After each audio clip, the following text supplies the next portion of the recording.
Hello all, welcome to my channel पारा इन्फोवल। आज हम लोग डिस्कस करेंगे अप्रैल 2020 के वीकली करंट अफेयर्स और इस सीरीज़ का ये पार्ट 7 है, लास्ट पार्ट है। इसके बाद हम मई 20 का वीकली करंट अफेयर्स देखेंगे और सब क्वेश्चंस इंपॉर्टेंट है। अलॉन्ग विद स्टैटिक जीके हम डिस्कस करेंगे जो कि काफ़ी इंपॉर्टेंट होता है एग्ज़ाम के लिए। तो कोई भी क्वेश्चन आप स्किप मत कीजिए और प्लीज़ लाइक और शेयर कीजिए आपके फ्रेंड सर्कल में, तो हमको भी ज़रा इंकरेजमेंट मिलती है। तो चलिए पहला क्वेश्चन देखते हैं। What is the name given by China to its first Mars exploration mission? चीन ने अपने पहले मंगल अन्वेषण मिशन को क्या नाम दिया है? तो उसका नाम है तियानवेन-1। सी करेक्ट आंसर है। तियानवेन-1 ये चीन के पहले मंगल अन्वेषण मिशन का नाम है, फर्स्ट मार्स एक्सप्लोरेशन मिशन। ठीक है, तो इसके बारे में ज़रा देखते हैं। और तियानवेन का अर्थ क्या है? तो स्वर्गीय प्रश्न या स्वर्ग के प्रश्न है। एक कविता थी चीन में जो उनके फेमस पॉपुलर कवि जो कुआ युआन ने लिखी थी। और चीन के पहले मंगल मिशन को 2020 में ही लॉन्च करने का उनका शेड्यूल है, उनको उन्होंने निर्धारित किया है। अभी देखते हो तो 2020 में और उनका तैयारी कैसा है क्या है वो तो बाद में ही पता चलेगा। ठीक है, और अभी चीन का जैसा भारत का एक एजेंसी है जैसे इसको कहते हैं इसरो, आपको पता ही रहेगा। देन अमेरिका का है नासा, तो वैसे ही चीन का है CNSA। CNSA क्या है? China national space administration. थोड़ा डिटेल में ही दिया है इसको मैंने कि काफ़ी लोगों को ये पता नहीं था चीन का, इसलिए थोड़ा एक दो और थोड़े टॉप पॉइंट्स मैंने यहाँ पे ऐड किए।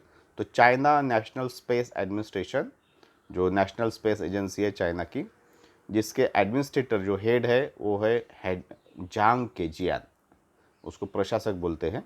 प्रशासक जो है CNSA के जांग केजियान है। मुख्यालय है हेडियन जिला, बीजिंग, चीन में। और स्थापना कभी हुई थी? तो 22 अप्रैल 1993 में, 1993 में हुई थी। और CNSA के मुख्य 3 लॉन्च केंद्र है जहाँ से वो लॉन्च करते हैं अलग अलग सैटेलाइट्स को वगैरह मिशंस को। तो एक है जियुक्वान गांसू प्रांत में, दूसरा है तायुआन शांगसी प्रांत में, और तीसरा है शिंगचांग सिचुआन प्रांत में। ये इन्फॉर्मेशन इंटरेस्टिंग है, शायद सब आपको क्वेश्चन में एग्ज़ाम में आए भी नहीं, लेकिन ख्याल में रखा तो अच्छा ही है और मालूम होना ज़रूरी है। नेक्स्ट है, what is the name of high pressure ventilator developed by NASA to fight कोविड-19 से लड़ने के लिए नासा द्वारा विकसित उच्च दबाव वेंटिलेटर का नाम क्या है? तो अभी हमने बात किया नासा क्या है, तो US की स्पेस एजेंसी है जो स्पेस का उनका पूरा कार्य प्रोग्राम जो है वो देखती है और एग्जीक्यूट करती है। तो उन्होंने एक वेंटिलेटर डेवलप किया, उसका नाम है vital, VITAL। B correct answer है। तो और इसके बारे में क्या है देखते हैं। वाइटल का मीनिंग क्या है? तो ventilator intervention technology accessible locally. ये वेंटिलेटर वाइटल का नाम क्या है? फुल फॉर्म बोल सकते हैं हम, मीनिंग बोल सकते हैं ventilator intervention technology accessible locally. और इसे सौम्य लक्षणों के मरीजों के लिए इलाज के लिए बनाया गया है, माइल्डर सिम्टम्स के लिए। ठीक है, तो ये अभी हाल ही में उनका न्यूयॉर्क में इकॉन स्कूल ऑफ मेडिसिन में महत्वपूर्ण परीक्षण से उत्तीर्ण हो गया। तो अभी ये यूज़ करने में उनको हर्ज नहीं है, तो they will start using vital ventilator. और किसके लिए है? माइल्डर सिम्टम्स के पेशेंट के लिए है। नेक्स्ट है, who has been appointed as the central vigilance commissioner recently? जो मुख्य विजिलेंस कमिश्नर है भारत के, हाल ही में केंद्रीय सतर्कता आयुक्त के रूप में किसे नियुक्त किया गया है? तो उनका नाम है Sanjay Kothari. A correct answer है। तो सेंट्रल विजिलेंस कमीशन यानी केंद्रीय सतर्कता आयोग क्या करती है? तो देश का भ्रष्टाचार विरोधी निगरानी दल है, एंटी करप्शन वॉचडॉग। ठीक है, तो यह राष्ट्रपति के सचिव है अभी, और 1978 के बैच के हरियाणा कैडर के IAS अधिकारी है। उन्होंने 25 अप्रैल को शपथ ली और कोठारी जी जो है जिन्होंने शपथ ली, उनके नाम की सिफारिश प्रधानमंत्री की अध्यक्षता में एक उच्च स्तरीय चयन पैनल द्वारा की गई थी। तो इसके इसके जैसे मैं बताता हूँ, हर एक GK के साथ में भी काफ़ी क्वेश्चन जुड़े हुए रहते हैं जो एग्ज़ाम में पूछे जा सकते हैं। जैसे कि ये कोठारी जी कौन से कैडर के हैं, हरियाणा कैडर के, कौन से बैच के आईएएस ऑफिसर है, 1978 बैच के, फिलहाल में कौन है, तो सेक्रेटरी तो प्रेसिडेंट है। ऐसे काफ़ी काफ़ी क्वेश्चंस आपको आ सकते हैं, इसलिए ये सब इन्फॉर्मेशन आपको ख्याल में रखा तो कभी भी अच्छा ही है। तो नेक्स्ट है, विच state government has launched mobile app Covid pharma. किस राज्य सरकार ने mobile app Covid pharma launch किया है? तो कोविड फार्मा लॉन्च किया है आंध्र प्रदेश ने, डी करेक्ट आंसर है। और ये किसके लिए किया है? तो ये खांसी जुकाम और बुखार के लोग, पेशेंट जो है, ओवर द काउंटर दवाई खरीदने वाले लोगों को ट्रैक करना है। जो भी कफ है, कोल्ड है, फीवर है, उसके जो भी मरीज़ है, जो पेशेंट है और जो दवा लेते हैं फार्मेसी दुकान से, तो उनका ट्रैक करने का लिए काम करेगा ऐप कोविड फार्मा। और ऐप का उपयोग करते हुए फार्मेसियों को, जो दुकानदार है फार्मेसी के, उनको मोबाइल नंबर सहित जो खरीद रहे उनकी मोबाइल नंबर, उनका विवरण लेना होगा। और जो ऐसी सामान्य बीमारियों के लिए दवाई खरीद रहे हैं, जैसे कि कफ, कोल्ड और फीवर, और उन्हें सरकार को रिपोर्ट देनी होगी। ये ऐप के ज़रिए ये वो फार्मासिस्ट करेंगे, और जो कि काफ़ी यूज़फुल हो सकता है। उसके बेस पे सरकार कुछ डिसीजन भी ले सकती है। नेक्स्ट है, how much liquidity support is announce by the reserve bank of India for mutual funds. भारतीय रिजर्व बैंक ने म्यूचुअल फंड के लिए कितनी तरलता सहायता की घोषणा की है? तो 50,000 करोड़ की सहायता की घोषणा की है, बी करेक्ट आंसर है। तो आरबीआई ने विशेष तरलता सुविधा योजना के तहत धनराशि को मंजूरी दी है, स्पेशल लिक्विडिटी फैसिलिटी। और ये योजना कभी से कभी तक है? तो 27 अप्रैल से 11 मई तक उपलब्ध होगी, 27 अप्रैल से 11 मई तक। और इसके बारे में क्या है देखते हैं। बैंक आरबीआई की रेपो विंडो से 90 दिन के निधियों का लाभ उठा सकते हैं। मतलब bank can avail 90 days fund from RBI repo window. और ये किसके लिए यूज़ कर सकती है? इसका उपयोग विशेष रूप से मतलब सिर्फ म्यूचुअल फंड को उधार देने या फिर उनके द्वारा आयोजित जो निवेश ग्रेड कॉरपोरेट पेपर है उसको खरीदने के लिए कर सकते हैं। तो बैंक से आरबीआई, बैंक जो है आरबीआई से और निधि उठा सकते हैं, जो कि फंड्स ले सकते हैं और 90 डेज़ के लिए। और इसका उपयोग वो कहाँ करेंगे? तो म्यूचुअल फंड को उधार देने के लिए, म्यूचुअल फंड कंपनी जो है उनको उधार देने के लिए, या फिर म्यूचुअल फंड ने जो भी कुछ कॉरपोरेट पेपर निकाले हैं तो उसको खरीदने के लिए ये राशि यूज़ कर सकती है बैंक्स। ठीक है। तो ये आरबीआई ने ऐसा क्यों 50,000 करोड़ का सपोर्ट जारी किया? तो क्योंकि अभी फ़िलहाल में एक म्यूचुअल फंड कंपनी है फ्रैंकलिन टेम्पल्टन, उन्होंने 6 डेट फंडों को बंद करने का फैसला कर दिया है और उसको अनिश्चित काल के लिए रोक दिया गया है। तो मतलब अभी रिडेम्पशन, मतलब लोग पैसा भी निकाल नहीं सकते उस डेट फंडों से। फ्रैंकलिन टेम्पल्टन के 6 डेट फंड है, तो इसलिए आरबीआई ने यह कदम उठाया है। थॉट्स ऑफ दिस वीडियो, जो कि काफ़ी इम्पोर्टेंट होता है और काफ़ी हमको इंकरेजमेंट मिलती है, इंस्पिरेशन मिलती है, मुझे भी। The pessimist sees difficulty in every opportunity, the optimist sees opportunity in every difficulty. देखो कितना डिफरेंस है पेसिमिस्ट और ऑप्टिमिस्ट में। पेसिमिस्ट मतलब क्या है? जो निगेटिव थॉट जनरेट करते हैं, मतलब निगेटिव सोचते हैं। और ऑप्टिमिस्ट क्या है? कभी भी पॉजिटिव सोचते हैं। कोई भी सिचुएशन, कोई भी रहो, परिस्थिति कुछ भी रहे, वो पॉजिटिव ही सोचते हैं। तो बहुत ज़रूरी है, अगर हम लोग लेट्स से स्टडी के बारे में पेसिमिस्ट रहे कि ये बहुत डिफ़िकल्ट है, उनको ये हालांकि वो काफ़ी अच्छा अपॉर्चुनिटी रहता है, और सिर्फ उनका थिंकिंग प्रोसेस और एग्जीक्यूशन की ज़रूरत है। थिंकिंग पॉजिटिव किया और उन्होंने एग्जीक्यूट किया, मतलब स्टडी अच्छी तरह से किया, हार्डवर्क किया, तो उनको वो अपॉर्चुनिटी मिल सकती है। लेकिन वो नेगेटिव सोचने की वजह से हार्डवर्क भी नहीं करते हैं और वो डिफ़िकल्टी मान लेते हैं, तो उनको फिर फ़ायदा ही नहीं होता है। जबकि ऑप्टिमिस्ट कुछ भी डिफ़िकल्ट रहे तो भी वो बोल मन में सोचते हैं कि ये मैं कर ही पाऊँगा, मुझे होगा ही, मेरी कैपेसिटी है। तो उनको अपने आप वो अपॉर्चुनिटी हो जाती है डिफ़िकल्ट सिचुएशन में भी। तो ये आपको बहुत ख्याल में रखो। ये कोई भी डिफ़िकल्ट सिचुएशन आई तो भी आप पॉजिटिव ही सोचो, तो आपको काफ़ी वो मदद करेगी। Which country cancelled multilateral air manoeuvres pitch black 2020 due to कोविड-19। किस देश ने कोविड-19 के कारण बहुपक्षीय हवाई युद्धाभ्यास पिच ब्लैक 2020 को रद्द कर दिया है? तो ऑस्ट्रेलिया ने रद्द कर दिया है। सी करेक्ट आंसर है, पिच ब्लैक 2020। ये इसका आयोजन 27 जुलाई से 14 अगस्त तक होने वाला था, जो कि अभी कोविड-19 की वजह से ये रद्द कर दिया है। और भारतीय वायुसेना ने पिच ब्लैक में 2018 में पहली बार भाग लिया था। और पिच ब्लैक क्या है? रॉयल ऑस्ट्रेलियन एयरफोर्स द्वारा आयोजित एक द्विवार्षिक युद्ध अभ्यास है।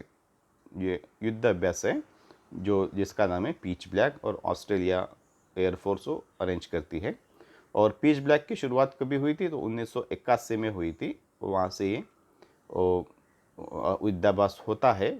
और ये कभी होता है? तो जैसे कि बताया, हर 2 साल में होता है युद्धाभ्यास। ठीक है, तो ये द्विवार्षिक युद्धाभ्यास है। नेक्स्ट देखते हैं। Largest ozone hole above the Arctic region has healed itself and close recently, how much was its area? Arctic क्षेत्र के ऊपर सबसे बड़ा ओजोन छिद्र अपने आप ठीक हो गया है और हाल ही में बंद हुआ है। इसका क्षेत्रफल कितना था? एक ओजोन का काफ़ी छेद पड़ा था आर्कटिक रीजन में, तो वो अपने आप ही बंद हो गया है और अभी क्लोज भी हो गई, मतलब अपने आप हील हो गया है, अपने आप ठीक हो गया और अभी पूरी तरह से क्लोज हो गया है। तो उसका क्षेत्रफल कितना है? तो ये क्वेश्चन है। उसका क्षेत्रफल है 10 लाख स्क्वायर किलोमीटर्स, 10 लाख वर्ग किलोमीटर का इतना बड़ा ये ओजोन होल था। ओजोन लेयर रहते हैं अपने वायुमंडल में, तो ओजोन लेयर को में एक छेद पड़ा था बहुत बड़ा, 10 लाख वर्ग किलोमीटर का, वो अभी बंद हो गया है अपने आप। तो वो कैसे है और इसके बारे में थोड़ा और डिटेल जानकारी लेते हैं। एक्चुअली मैंने इसको एक पूरा अलग वीडियो ही बनाने का सोचा था, लेकिन फिर बाद में सोचा कि ये चलो एक क्वेश्चन ही लेते हैं और उसको ज़रा डिटेल में समझाते हैं, जो कि काफ़ी इम्पोर्टेंट भी है और काफ़ी इंटरेस्टिंग भी है। सबको हमको पता रहा तो कभी भी अच्छा ही है। तो वैज्ञानिकों ने संकेत दिया कि उत्तरी ध्रुव पर कम तापमान के कारण छेद निर्माण हुआ था। ये किस के कारण हुआ था? Low temperatures at the north pole, ये होल फॉर्म हुआ था। और आर्कटिक क्षेत्र के ऊपर का छेद मनुष्य को गंभीर नुकसान पहुंचाता था यदि यह आबादी वाले क्षेत्रों की ओर बढ़ा रहता था। तो ये जो आर्कटिक सर्कल पे छेद हुआ था ओजोन होल, ये अगर पॉपुलेटेड एरियाज में अगर आता था, बड़ा हो जाता था, और तो ये ह्यूमंस को काफ़ी कुछ डैमेज कर सकता था, जो कि अपने आप अच्छा हो गया। ये काफ़ी बड़ी बात है। छेद के बंद होने का कोरोना वायरस लॉकडाउन के दौरान प्रदूषण के कम स्तर से कोई संबंध नहीं है। जैसा कि हम सोच सकते हैं कि ये कोरोना वायरस लॉकडाउन की वजह से प्रदूषण काफ़ी कम हो गया वर्ल्ड वाइड, तो उसकी वजह से बंद हुआ रहेगा, तो ऐसा नहीं है। ओजोन होल जो है अपने आप ठीक हो गया, प्रदूषण कम होने की वजह से उस पर कुछ इफ़ेक्ट नहीं हुआ है। और इसके बारे में देखते हैं। यह माना जाता है कि ध्रुव भंवर, हाई एल्टीट्यूड करंट जो है, पोलर वर्टेक्स बोलते हैं उसको, नामक ऊंचाई की धाराएं उत्तरी ध्रुव तक ठंडी हवा लाने और ओजोन परत के बाद उपचार के लिए जिम्मेदार है। तो ये भी, इस पर भी क्वेश्चन हो सकता है, ये कैसे क्या ठीक हो गया? तो पोलर वर्टेक्स की वजह से ठीक हो गया। पोलर वर्टेक्स क्या है? ध्रुव भंवर उसको बोल सकते हैं। तो ये हाई एल्टीट्यूड करंट है, उच्च ऊंचाई धारा है, उसने उत्तरी ध्रुव तक ठंडी हवा लाने से ये ओजोन परत को उपचार हो गया, मतलब ओजोन परत बंद हो गया। तो ये भी क्वेश्चन ख्याल में रखो। पोलर वर्टेक्स जो कि हाई एल्टीट्यूड करंट है, और उसने क्या किया? तो उत्तरी ध्रुव तक ठंडी हवा लाने का काम किया और उसकी वजह से ओजोन परत बंद हो गया है। और इस साल ध्रुवीय भंवर जो कि पोलर वर्टेक्स है, वॉज एक्सट्रीमली पावरफुल। इस साल ध्रुवीय भंवर बेहद शक्तिशाली था। और अब ये भी क्वेश्चन आ सकता है कि ये किसने, ये कौन से इंस्टीट्यूट ने बताया कि ये हील हो गया और क्लोज हो गया? तो ये Copernicus European centre for medium range weather forecast, इसके वैज्ञानिकों ने ये बताया है कि ये बंद हो गया है। और लार्जेस्ट ओजोन होल जो था आर्कटिक रीजन में, ये बंद हो गया है और अपने आप बंद हो गया है पोलर वर्टेक्स की वजह से, ध्रुवीय भंवर की वजह से। इंस्टीट्यूट का क्या नाम है? Copernicus European centre for medium range weather forecast. अभी इसके बारे में और एक देखते हैं थोड़ा सा। ओजोन की परत के कारण धरती पर सूरज की अल्ट्रावायलेट किरणें नहीं आ पा जाती है। सूरज में काफ़ी अल्ट्रावायलेट और तेज़ रेज रहती है, किरणें रहती है, वो ओजोन का लेयर जो रहता है धरती के ऊपर, उसकी वजह से आ नहीं पाती है। तो जो काफ़ी इम्पोर्टेंट रहता है, मतलब ओजोन का लेयर पृथ्वी के लिए, और उसमें छेद हो गया तो क्या होता है, पूरा अल्ट्रावायलेट रेज पृथ्वी पर आती है। और यह एक मतलब एक त्वचा के कैंसर का एक प्रमुख कारण है। जो अल्ट्रावायलेट रेज है त्वचा के कैंसर का एक प्रमुख कारण है। इसलिए ओजोन लेयर बंद रहना ही बहुत ज़रूरी है पृथ्वी के लिए। अंटार्कटिका में ओजोन छिद्र का निर्माण बहुत आम है, हर साल इसमें होते ही है, लेकिन ये सबसे बहुत बड़ा हुआ था, लार्जेस्ट ओजोन होल था ये। और अंटार्कटिका ओजोन छिद्र का निर्माण ठंडा तापमान और मानव निर्मित प्रदूषण के संयोजन से कारण होता है। तो ये डेवलप कैसे होता है अंटार्कटिका ओजोन छिद्र?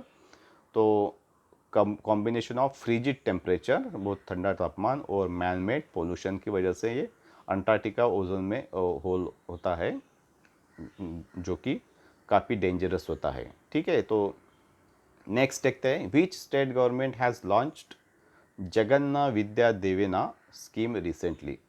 हाल ही में किस राज्य सरकार ने जगन्नाथ विद्या दिवेना योजना शुरू की है? तो उसका आंसर है Andhra Pradesh, B correct answer है। और आंध्र प्रदेश के मुख्यमंत्री वाई.एस. जगनमोहन रेड्डी ने 28 अप्रैल को लॉन्च किया है जगन्नाथ विद्या दिवेना। और ये किसके लिए लॉन्च किया है? तो छात्रों को पूर्ण शुल्क प्रतिपूर्ति प्रदान करना इसका उद्देश्य है, to provide full fees reimbursement to the students. और ये इस योजना के तहत 4,000 करोड़ रुपए से अधिक धनराशि जारी की गई है ऑलरेडी।